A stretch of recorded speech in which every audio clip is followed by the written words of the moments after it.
Somos el único partido en estas elecciones que dice que quiere un acuerdo comercial con Europa, que queremos ser buenos vecinos de nuestros amigos europeos y buscamos desesperadamente un referéndum para poder liberar a este país de la unión política. No hay una tercera vía, no hay negociación que valga con Bruselas. Nuestra posición es perfectamente clara. Queremos recuperar nuestro país. Esto decía hace unos días Nigel Farage. Bienvenidos a Fort Apache.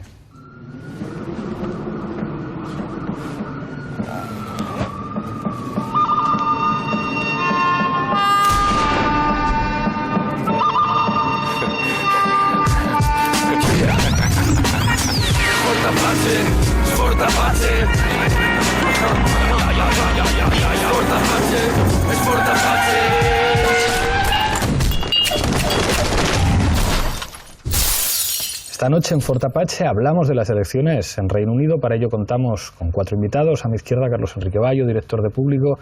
Muchísimas gracias por volver al programa. Muchísimas gracias por invitarme. Un placer. Se estrena en el programa Graham Kelly, corresponsal de The Times en España. Muchísimas gracias por venir. Gracias por la invitación. Se estrena también David Boyero, es periodista. Muchísimas gracias por acompañarnos. Muchas gracias. Y cierra la mesa, también de estrenos, Luis Bouza, de agendapublica.es. Muchísimas gracias por estar aquí. A vosotros, un placer. Enseguida comenzamos a debatir, pero antes, en el punto de mira. El próximo 7 de mayo se celebrarán elecciones en el Reino Unido. David Cameron, actual primer ministro, se juega su segundo mandato. Además, se encuentra atrapado por la promesa de celebrar un referéndum sobre la permanencia del país en la Unión Europea. Un referéndum que rechazan los laboristas liderados por Ed Miliband. A pesar de que las elecciones se decantarán nuevamente entre Tories y laboristas, partidos como el anti-europeo UKIP, liderado por Nigel Farage, podrían dar la sorpresa. Esta noche en Fort Apache analizamos el mapa político británico.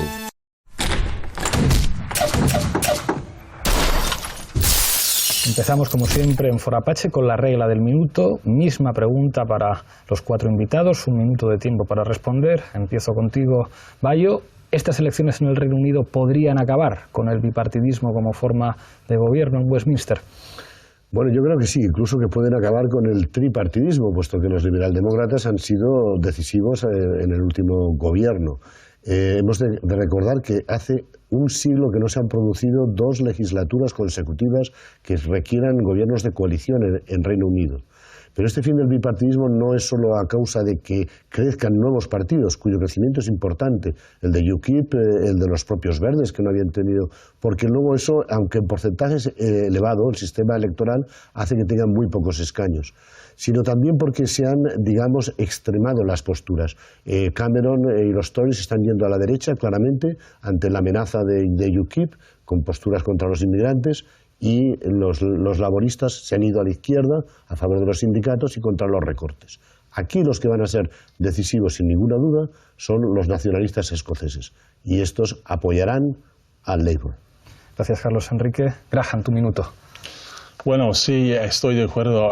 Creo que sí es el fin del bipartismo porque la última elección acabó con un empate, una coalición.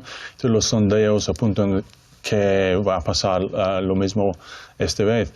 El crecimiento de los partidos pequeños, particularmente UKIP, es lo más importante, pero también en Escocia el crecimiento de los nacionalistas, el SNP, es muy importante porque el Labour antes, Escocia fue muy importante y han perdido todo. Entonces quizás los nacionalistas van a dictar el gobierno si gana Labour. Entonces esto va a ser una coalición también. Entonces no vamos a ver la dominación de los conservadores ni los socialistas. Muchísimas gracias, Graham. David, tu minuto. Yo creo que sí. Por un lado, sí y no. Va a ser el final de ese bipartidismo porque, efectivamente, lo habéis dicho en el punto de mira al principio, los 2 grandes partidos van a ser los más votados, pero vamos a asistir al Parlamento probablemente más fragmentado de las últimas décadas en Reino Unido. 2 apuntes. No solo UKIP, los verdes, en el mejor de sus pronósticos, yo creo que no van a superar los 5 escaños, pero por el sistema electoral que Carlos Enrique comentaba, van a hacer mucho daño a los laboristas porque va a haber como 40 escaños que se van a decidir por menos de 1000 votos. Y otro apunte, se comprueba una vez más en un país europeo que la economía no lo es todo. Estamos viendo que Reino Unido es la economía que está creciendo al 3%, que tiene una tasa de paro del 5,7% y que tiene buenos indicadores, pero la desigualdad va a pasar factura a Cameron. Gracias, David. Luis. Pues a riesgo de equivocarme, yo creo que no. Creo que lo que vamos a es hacer un escenario de lo que llamamos en ciencia política bipartidismo imperfecto, que no es poco. Creo que lo que vamos es a un sistema relativamente parecido al que hemos conocido en España hasta las últimas legislaturas, es decir, partidos que de vez en cuando conseguirán la mayoría absoluta y que requerirán apoyos de socios fundamentalmente nacionalistas cuando no lo obtengan. Sin embargo, creo que es un cambio importante. El primero es que vamos hacia una competición política más localizada, o si queremos más regionalizada, como habéis apuntado varios. El hecho de que los laboristas desaparezcan de Escocia, pero también de Gales, puede ser decisivo. Y el hecho de que en la propia Inglaterra se regionalice la competición electoral entre un norte que sufre de la deslocalización industrial y un sur más rico, más orientado a una economía de servicios. El segundo es el sistema electoral que puede todavía anclar el bipartidismo. Es difícil que haya una reforma del sistema electoral en el siguiente Parlamento. Muchísimas gracias, Luis. Había algo que señalaba Graham que parece que es del todo la novedad. Los laboristas se hunden en Escocia y parece que el Partido Nacional Escocés puede ocupar una posición sin precedentes en la política británica. Es difícil imaginar a los escoceses con tanto poder en Londres. ¿Qué es lo que puede significar que en última instancia el Partido Nacional Escocés, que es un partido independentista, que estaba a favor de la independencia de Escocia, pudiera ser el aliado clave de gobierno eventualmente de los laboristas? Es que ahora tienen una nueva líder, y esta nueva líder, Sturgeon, está absolutamente en contra de la política de austeridad, de los recortes. Ha dicho que nuestra prioridad número uno es acabar con los recortes, es recuperar la inversión en políticas públicas y por eso naturalmente le está quitando casi todos los escaños a los laboristas que dominaban Escocia por completo. Pero es que si sacan 47, no en el mejor de los casos, sino en el peor de los casos para ellos, pueden sacar 47 escaños, habrán crecido 41 escaños. Es un fenómeno realmente. Pero claro, perdieron el referéndum y por lo tanto ahora ella lo que está diciendo es: yo lo que quiero es hacer una política que no solamente sea buena para Escocia, sino para todo el Reino Unido. Y hasta ahora no se habían los escoceses intentado implicar en el gobierno de todo el Reino Unido. Y en cambio ella le está diciendo: yo quiero implicarme en el gobierno de todo el Reino Unido. Es impresionante, David. Sí, los conservadores son conscientes de ello, ¿no? Los Tories ya veíamos hace 2 días tan solo al ex premier John Major metiendo ya el miedo a los votantes, diciéndoles que una alianza entre los escoceses y los laboristas rompería la nación, que es el mismo discurso que cuando tuvo lugar el referéndum escocés se empleó para votar el no a la independencia. Un discurso que conocemos en España, por otra parte, se rompe España. Pero al mismo tiempo, Nicola Sturgeon, el líder de los nacionalistas, ha dicho, y vamos a ver lo que pasa, ha dicho que quizás si gana en Escocia y si hace un pacto con los laboristas, podría pedir otro referéndum. Entonces, no sabemos si va a pasar, pero es una situación muy interesante. Probablemente no va a pasar, porque supongo que los escoceses están hartos de este follón con referéndums. Más probable, en mi opinión, es simplemente que los nacionalistas van a dictar más lo que va a pasar en el Reino Unido en total con los laboristas en Londres. Pero no olvidemos que no hay ninguna coalición clara según los sondeos de 2 partidos. O sea, lo que estaba ocurriendo ahora mismo era una coalición, pero eran solo 2 partidos. Era más fácil que se pusieran de acuerdo en principio. Yo querría... tiene que ser una coalición al menos de 3 partidos según los sondeos. Sí, sí. Yo creo, sin embargo, dar un paso atrás todavía respecto a esta noción del poder de los nacionalistas escoceses, creo que por 2 motivos. El primero, decía Pablo, el poder en Londres. Creo que en esta legislatura vamos a ver la solución a un tema constitucional que lleva planteado desde hace tiempo en el Reino Unido, que es la famosa Lothian Question, ¿no? Es decir, el cómo un diputado elegido por Escocia puede votar en medidas que están, en competencias que están devueltas al gobierno escocés y que no le van a afectar. Es decir, si voto un recorte a las ayudas sociales o a la sanidad, no me afecta porque la sanidad es competencia del gobierno escocés. Por lo tanto, mi voto afecta a los votantes ingleses que no me han elegido. Hay un tema democrático y creo que el poder que puede tener el SNP en Londres puede ser una excusa perfecta para abordar este tema constitucional y limitar el peso constitucional o el peso de los diputados escoceses en Londres. El segundo es, vamos hacia un escenario de devolution max, es decir, de aumentar el gobierno, las competencias del gobierno regional escocés después del referéndum, ¿no? De la parte del acuerdo entre, o de la solución del voto, y en ese escenario la posición ideológica y las preferencias del gobierno escocés van a ser relativamente menos importantes en Londres. Es decir, la señora Sturgeon, el gobierno nacional, el gobierno del SNP en Escocia, querrá adoptar políticas diferentes independientemente de lo que se decida en Londres, y va a tener más margen de elaborar sus propias políticas sociales. Por lo tanto, puede ser quizá menos importante este proceso. En cualquier caso, parece que el Partido Nacional Escocés hubiera ocupado el espacio de la izquierda. O sea, da la impresión de que ese viraje al centro de Tony Blair ha hecho que, bueno, lo que siempre se identificó históricamente en Escocia, que es un lugar con un peso de las organizaciones de trabajadores y de las famosas trade unions muy grande, que al final sea el Partido Nacional Escocés el que sea de alguna forma el valedor de la defensa de los derechos sociales, de las políticas contra la austeridad. Es Tony Blair, claro. Tony Blair se supone que Miliband representaba una cosa distinta. Bueno, claro, es que, a ver, Ed precisamente le llaman Cainita porque se enfrentó a su hermano, es decir, le arrebató el liderazgo del partido a su hermano David, en un momento en el que David era muchísimo más centrista, mucho más de la tercera vía de Blair, que en el fondo hizo unas políticas económicas muy similares a los conservadores menos derechistas. Entonces, Ed ha llegado donde ha llegado apoyado por los sindicatos. Es el poder de los sindicatos y el de unas políticas que están más a la izquierda, lo estaban definiendo todos la prensa, sobre todo tipo Financial Times o el Economist, es el líder del Labour más izquierdista desde hace 25 o 30 años, ¿no?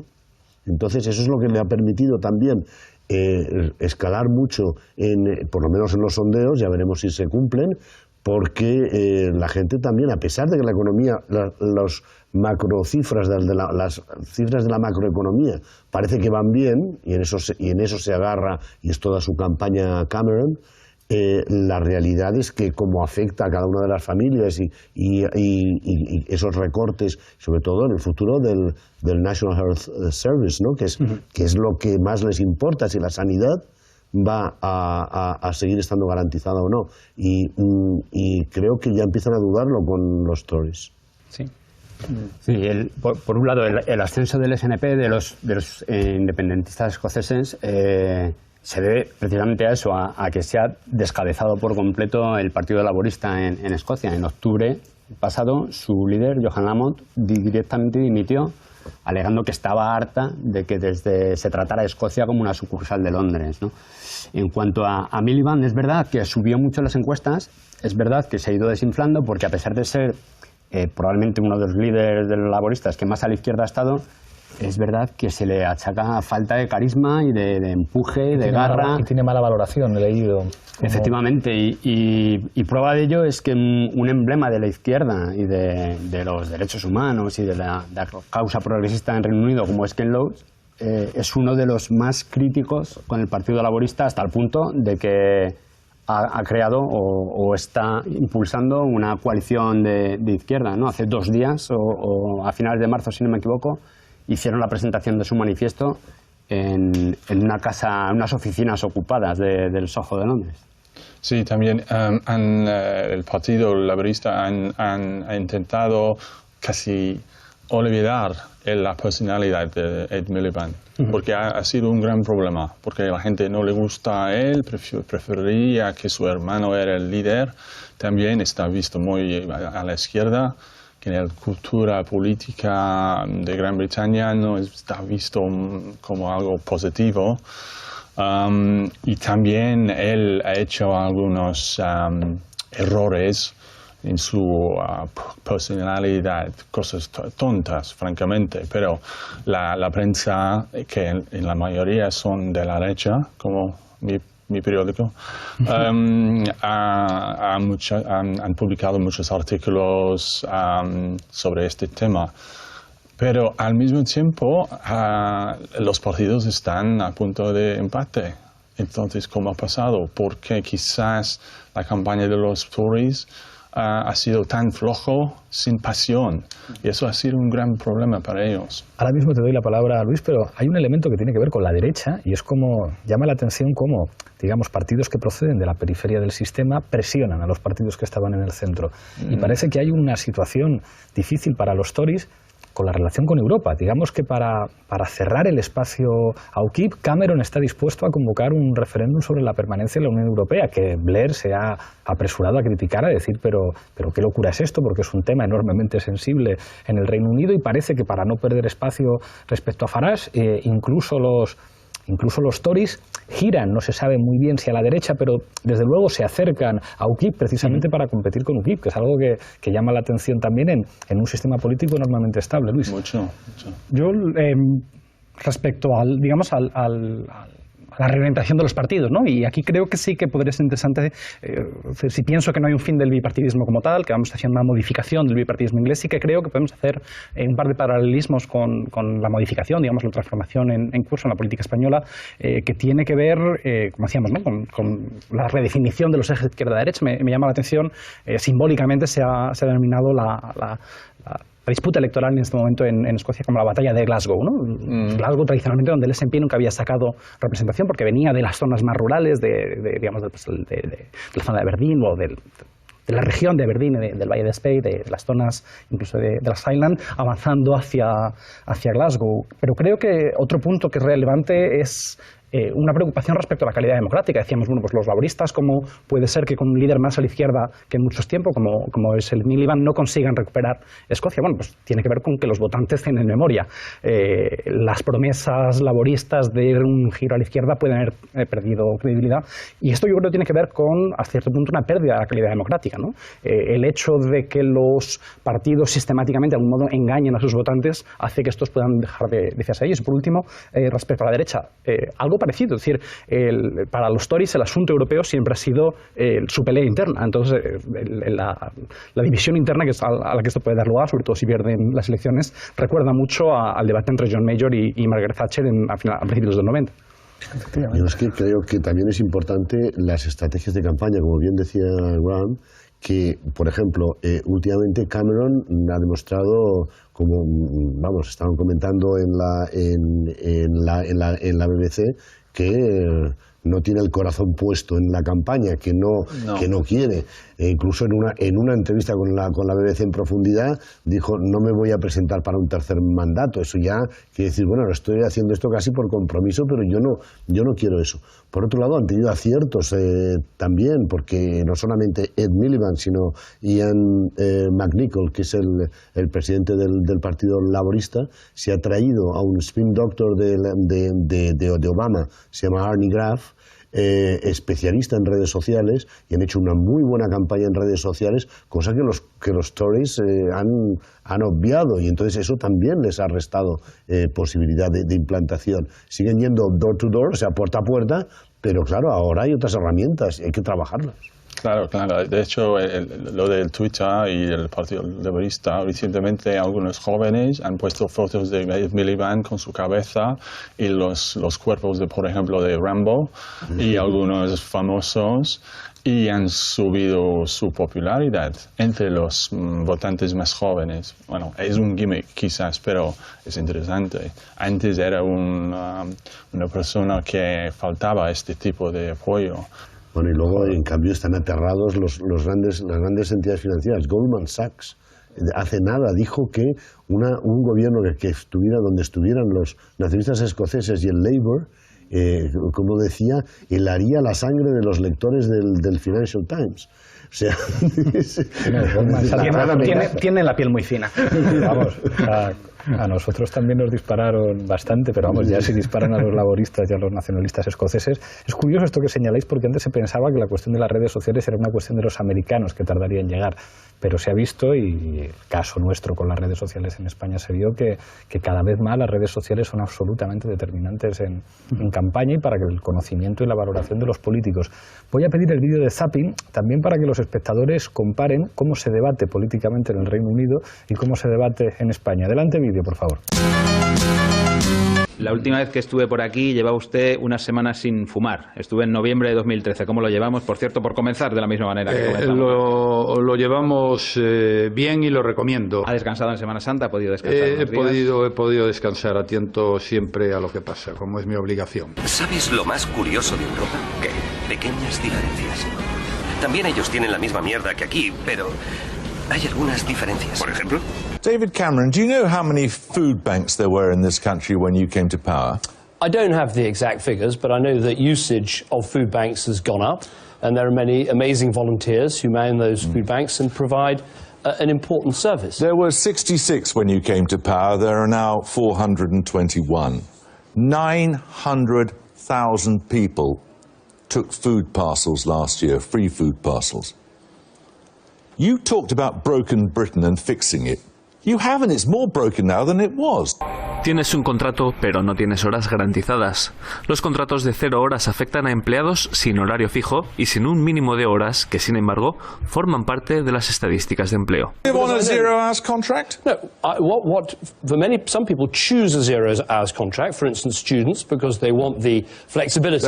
I'm saying there are 700,000 people on 0 hours contracts. Could you live on one? No, as I said, Could some you live people. on one? Well, I want to create a country where more people have the opportunity of the full-time work that they want. Could you live on a 0 hours contract? Well, look, that's not the question. The question is... Well, it's the question I'm asking. Well, yeah, look, but the point is some people choose a 0 hours contract. And no, I couldn't live on one of those. Lo más curioso de Europa, ¿qué? Pequeñas diferencias. Mariano Rajoy Brey, que amablemente no recibe aquí en la sede de presidencia. Señor presidente, muy buenos días. Buenos días, Carlos. Me alegro de saludarle. Igualmente. ¿Tiene usted algo que ver en la mejora de este café que me estoy tomando?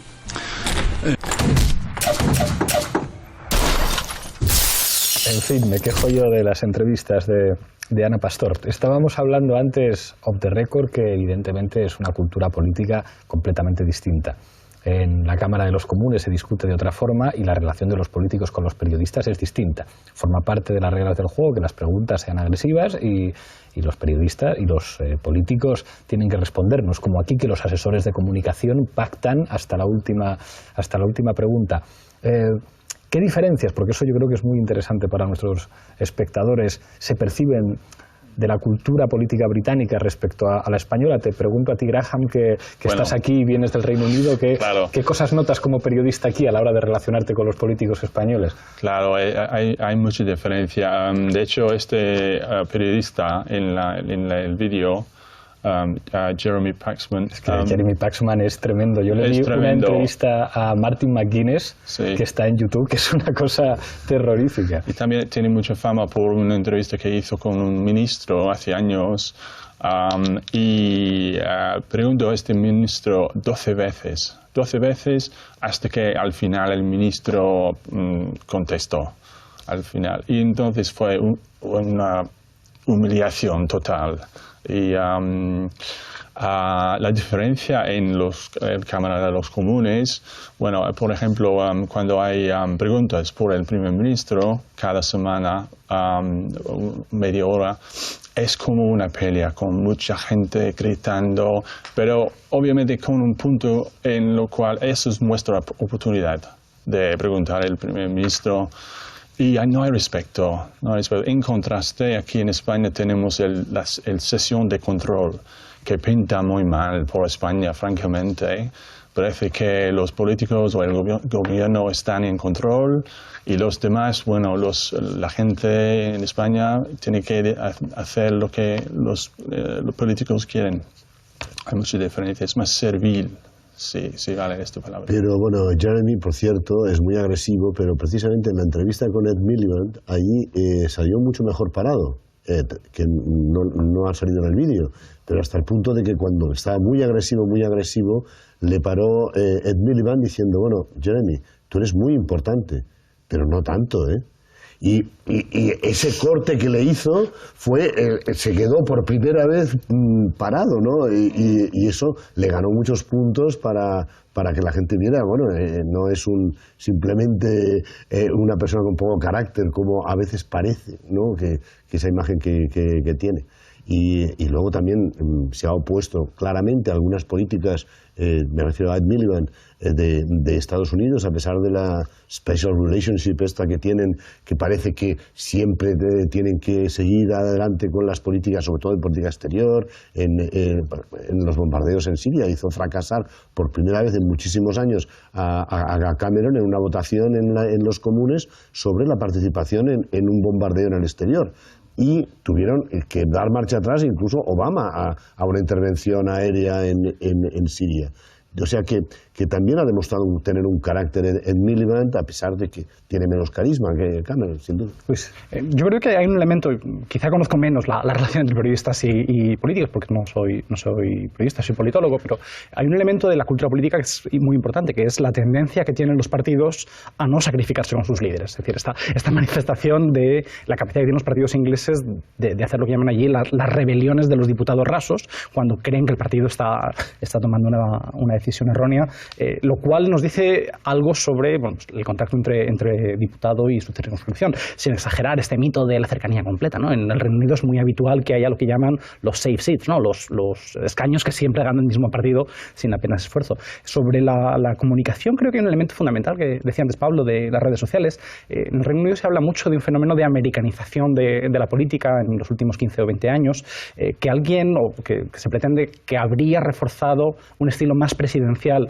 de gobierno frente al tradicional, a la relación más tradicional con el partido. Y creo que probablemente lo que vamos a ver, si se confirman los pronósticos electorales, es que este cambio de cultura política no se ha asentado, ¿no? Probablemente dos gobiernos de coalición seguidos, como decía antes Carlos, requerirá volver a una cultura política mucho más asentada en el parlamentarismo, en los acuerdos entre partidos, y menos de un gran líder que dirija la política, que tome decisiones arriesgadas por sí mismo.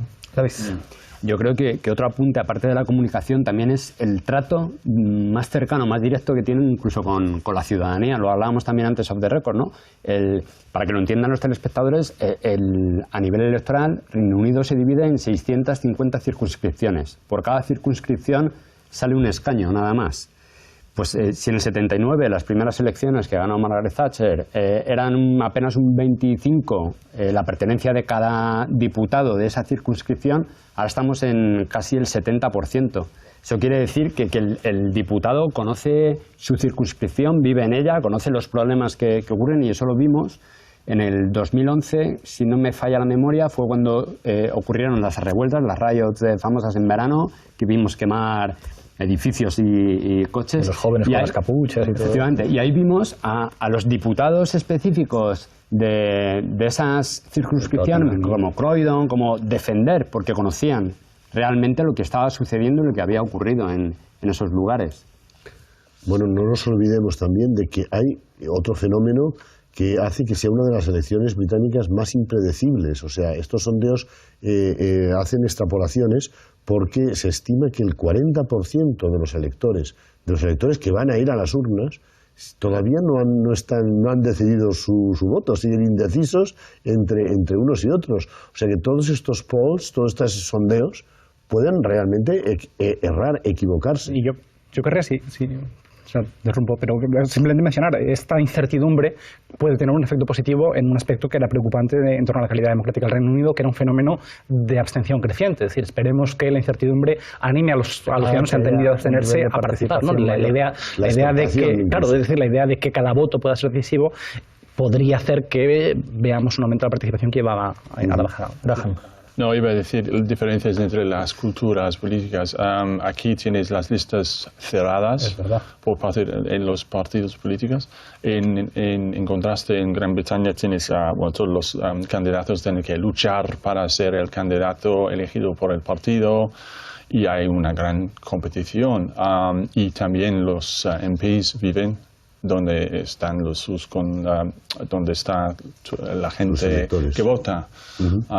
Entonces eso es muy diferente. Quizás va a cambiar, no sé. Bueno, y también en lo que ya me decía él, los backbenchers se les llama ahí, los que realmente no están en las primeras cargos de responsabilidad ni en el gobierno, si es que está en el poder ese partido, a menudo pueden pueden rebelarse contra las órdenes del propio primer ministro y decir, no, yo no estoy de acuerdo con eso. Eso, por ejemplo, con el bombardeo de Siria ocurrió, pero con temas mucho más locales, mucho más de política interior, doméstica, como le llaman allí, los de las circunscripciones, los votantes que han votado a un parlamentario, pueden confiar en que si algo les va a perjudicar en su zona o en su región o en su circunscripción electoral, que va a ser más fiel a sus votantes porque quiere que lo vuelvan a votar luego que a las órdenes que reciba del partido, en muchos casos. Hablábamos antes de tácticas. Hay incluso una web que se llama VoteSwap, no sé si la conocéis, en la que los verdes prácticamente negocian con los laboristas según la circunscripción. En esta, si tú me ayudas, puedo ganar yo a los Tories. Claro. Si tú me ayudas en esta, yo te ayudo en esta. Al final son los mismos votos, porque es un escaño por circunscripción, ¿no? Pero en el caso de los verdes, que no van a subir respecto al año pasado, pero no tienen ninguna opción ni siquiera de apoyar una gran coalición, lo que sí puede, su papel determinante en estas elecciones es el daño que pueden hacer a los laboristas, porque en muchas circunscripciones, al ser un único escaño por esa circunscripción, se la pueden arrebatar y darle el escaño a los Tories. Claro, esto también formaba parte de la cultura política francesa, cuando el Partido Socialista francés y el Partido Comunista pactaban también quién se presentaba por cada circunscripción. También una política de segunda vuelta, claro. En segunda vuelta, evidentemente, pides el voto para impedir que lo que les llegó a pasar a los socialistas franceses, tener que pedir el voto de la derecha para que la ultraderecha... Todo el mundo lo tuvo que pedir, el voto a Chirac. Y el sistema es tan imperfecto que penaliza la dispersión del voto, ¿no? En el 2010 los laboristas les hicieron falta 33.000 votos para conseguir un escaño, a los Tories 36.000,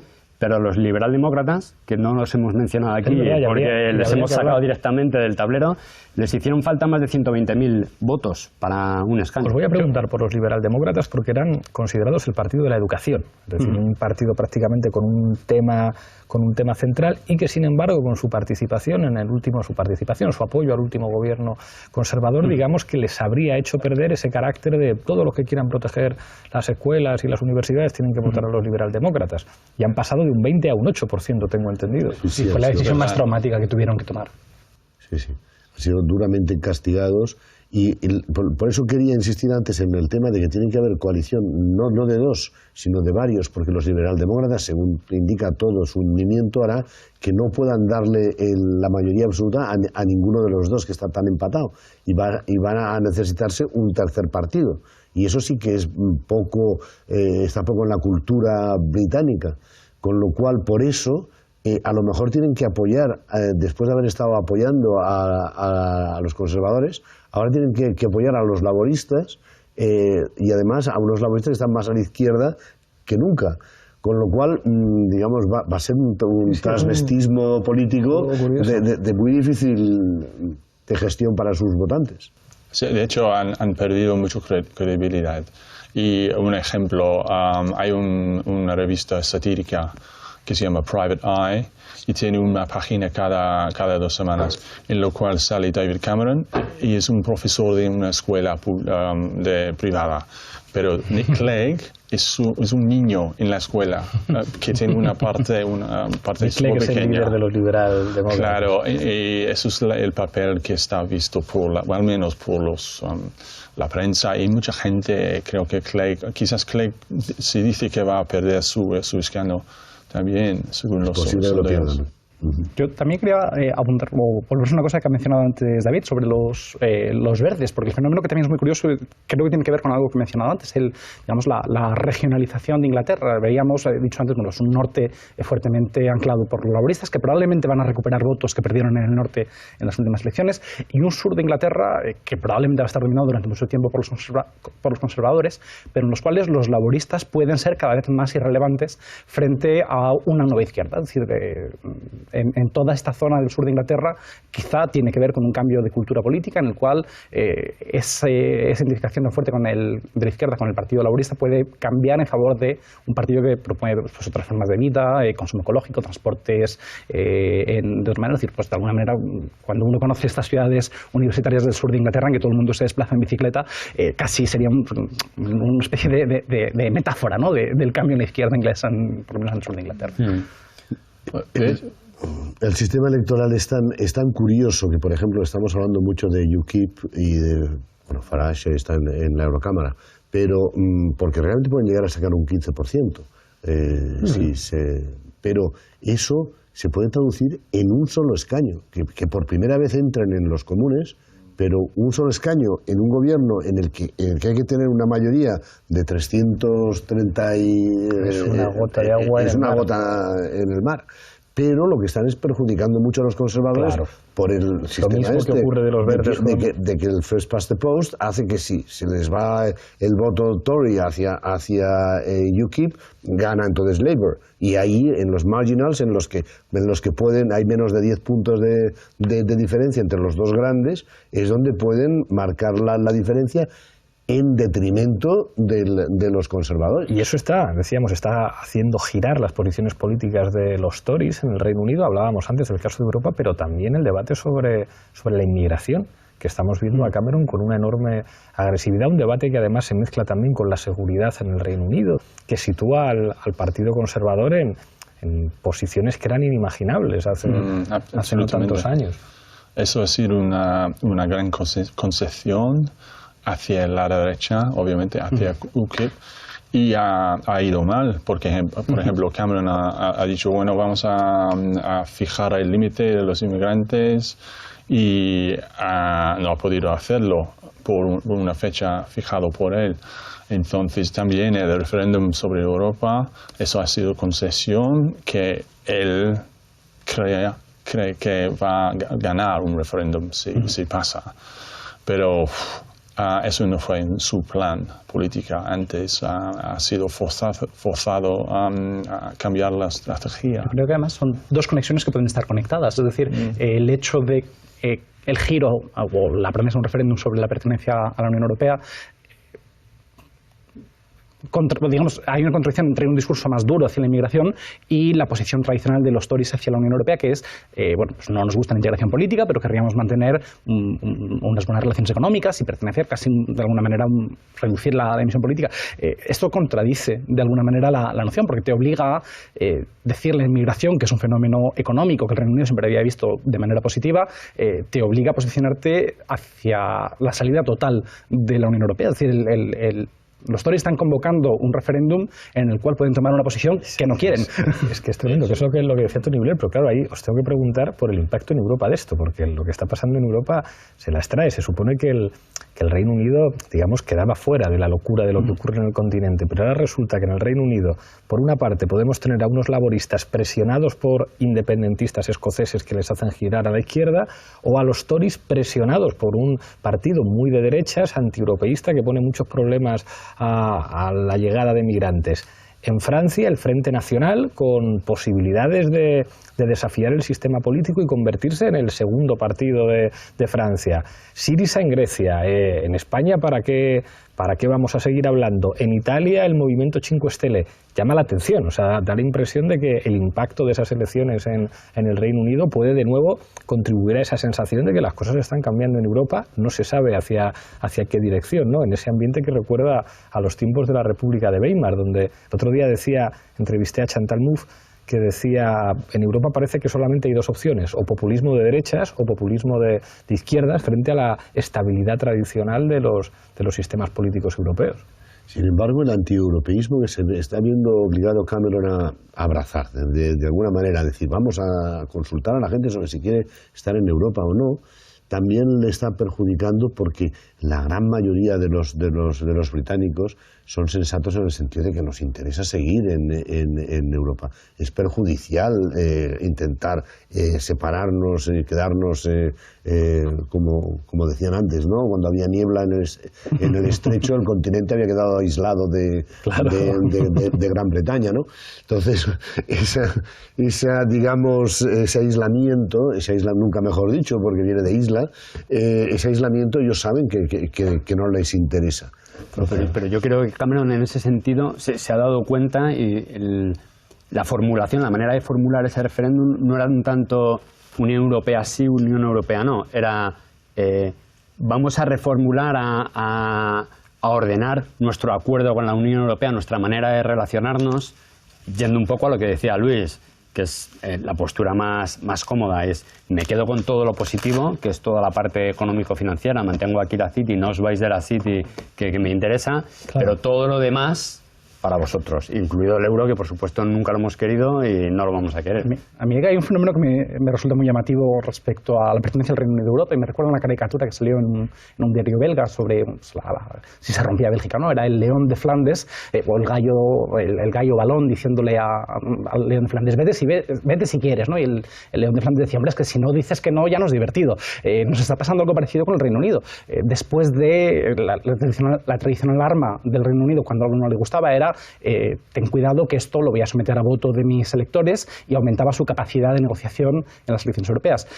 Cuando se firmó el Tratado de Gobernanza y Estabilidad del Euro en 2013, el que regula ahora mismo los sistemas de intervención de los Estados y demás, el Reino Unido trató de frenarlo y amenazó y llegó a utilizar su poder de veto, decir, bueno, pues impido que se firme este tratado, y ahí se produjo un divorcio que puede ser no sé si definitivo, pero desde luego cambia el poder de veto del Reino Unido, que es que los demás le dijeron, me da igual, si lo vetas lo vamos a hacer entre nosotros, y por lo tanto el Reino Unido de hecho ya está aislado. Es decir, en un tema tan fundamental para su sistema financiero como pues, la gobernanza del euro, los demás deciden sin tomarlo en cuenta, significa que las amenazas que viene el Reino Unido han dejado de tomarse en serio. Es decir, a los demás quizá en 2017 no les resulte tan dramática la perspectiva de una salida del Reino Unido. Evidentemente hablar, sobre todo con este año electoral tremendo que tenemos, porque en varios Estados miembros, en 2015 lo que va a suceder en 2017 pues es ciencia ficción, ¿no? Pero quizá esté cambiando ya la relación entre Reino Unido y Europa. Bueno, hemos de distinguir también, pues sobre todo, las generaciones. Hay una diferencia en el poll of polls que sigue el Economist día por día. Se ve la evolución del voto de los jóvenes y la estabilidad del voto de los mayores. Y es realmente espectacular la diferencia que hay. Es decir, entre los jóvenes los laboristas ganan por 4 puntos, cuando en el general pierden por eso. Pero entre los mayores es que son 12 puntos de ventaja para los conservadores. Y eso también tiene mucho que ver con lo de las redes sociales y de que los laboristas hayan cogido muchos asesores de los de Obama, claro. No solamente el que he citado, sino varios más, para ayudarles realmente a alcanzar a la juventud. Y en esa juventud realmente hay esperanza, porque UKIP está muy por debajo, está en un 7%. En cambio, los verdes tienen un 18%, son los terceros, por encima de los liberal-demócratas. O sea, que no olvidemos que está llegando una nueva generación que claro, los mayores se irán desapareciendo de la escena electoral. Y en unas solas elecciones no se produce. Pero la evolución sí que se puede decir que va hacia el fin del bipartidismo en ese sentido. Pero al mismo tiempo podemos hablar de sondeos, pero al mismo tiempo otro sondeo dice que 41% de los jóvenes no van a votar. Y también siempre los jóvenes han dicho que preferíamos Labour que los Tories. Es visto generalmente como el partido de tus padres, ¿vale? Y de los ricos. y de los ricos. Sí, pero también en la gente mayor. Huir de esa imagen, ¿no? Pero los Tories siempre han tenido también esa etiqueta del partido de los ricos. No tanto. No olvides la época de Margaret Thatcher, cuando ella ha captado el voto de los obreros o la clase obrera. Sí, presentándose como hija de panadero, ¿verdad? Claro, y obviamente esto ha ayudado a Thatcher a ganar 3 elecciones. Entonces es importante. Pero los jóvenes, si van a votar, sí, esto es significante. Pero es que yo creo que están mucho más movilizados, precisamente por eso hablaba de las redes sociales, porque realmente ha subido Labour precisamente por los jóvenes. Hay mucha más diferencia. Lo que decían los ricos y los pobres también está contemplado en el Poll of Polls, teniendo en cuenta que el Poll of Polls es el promedio de un montón de sondeos, no es un sondeo, y además es la evolución día por día, y cada día hay el promedio de muchas encuestas, con lo cual es más ajustado o sea, eliminas bastante los errores que puede tener cada una de las encuestas. Hay mucha menos diferencia a favor de los conservadores entre los ricos y a favor de los laboristas entre los pobres que la que hay entre jóvenes y mayores, eso sin duda. Llegamos al final, vamos a volver a la regla del minuto, 1 minuto para cada uno para conclusiones. Empiezo contigo, Luis, tu minuto.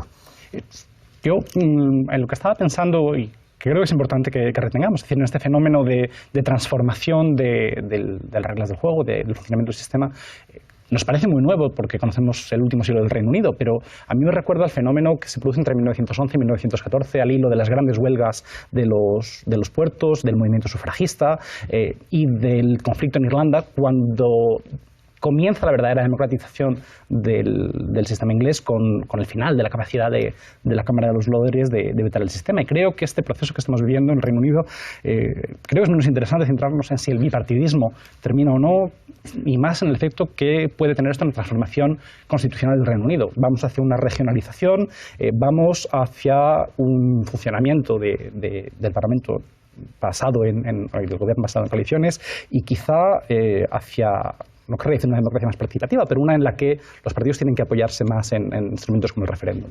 Gracias, Luis. David, tu minuto. Sí, yo quiero pensar que vamos hacia una mayor exigencia democrática, ¿no? Siempre se ha dicho que Inglaterra, precisamente, el Reino Unido, era una de las grandes cunas, ¿no? Y nos sacaban muchas décadas, muchos siglos incluso de ventaja en temas de democracia, pero yo quiero pensar que se va a demostrar que la ciudadanía británica, en este caso, quiere más pluralidad. Vamos a ver gente que incluso vote partidos con los que no termina de comulgar solo porque quiere un partido fuerte y que romper ese bipartidismo que hemos estado viendo durante décadas, ¿no? Quiero pensar que la ciudadanía británica no está conforme con el reparto, con el hecho de que el 1% de la población británica tenga el 50% de la riqueza, por mucho que sea la economía, probablemente la economía europea que más está creciendo a mejor ritmo y que no se está repartiendo esa riqueza, ¿no? Yo creo que me quedaría con eso, con esa exigencia democrática de toda la ciudadanía. Gracias, David. Graham, tu minuto. Bueno, solo falta 2 semanas hasta que las elecciones o algo más, y nadie sabe quién va a ganar o si un partido va a ganar. Entonces, en mi opinión, algo ha cambiado en el chip política de los británicos, fundamentalmente, y eso va a producir una democracia en lo cual es más fracturada. Y vamos a ver partidos más pequeños, obviamente, hemos mencionado 2, pero también los partidos regionales, como en el país Gales, y probablemente la dominación de los 2 partidos grandes nunca va a pasar como antes, como ha pasado en los últimos 50, 100 años. Tiene que ser una buena cosa por la democracia. No creo que puede ser algo negativo. Gracias, Graham. Carlos Enrique. Yo me gustaría subrayar que lo que está ocurriendo en el Reino Unido es también parecido a lo que nos está pasando en España. Es un gobernante que ha insistido en las políticas de austeridad, que de hecho lo que han conseguido es que los ricos sean más ricos, que los pobres sean más pobres, que se reduzcan los servicios sociales, que realmente incluso se paralice la economía, y eso es lo que está denunciando Ed Miliband cuando consigue subir por lo menos en las encuestas. Es lo que están denunciando los escoceses, que parece que van a tener un auténtico crecimiento espectacular los nacionalistas escoceses. Es lo que están denunciando también Verdes, hasta el UKIP denuncia esa política. Por eso no quiere participar de Europa, porque los alemanes imponiendo esa política. Entonces, ese rechazo a la austeridad es muy similar a lo que estamos viviendo en España. En España. Muchísimas gracias, Carlos Enrique. Muchísimas gracias a los cuatro. Creo que hemos tenido un debate muy valioso. No es fácil en España escuchar hablar de política británica. Volveremos la semana que viene, otra vez aquí, en Foro Apache.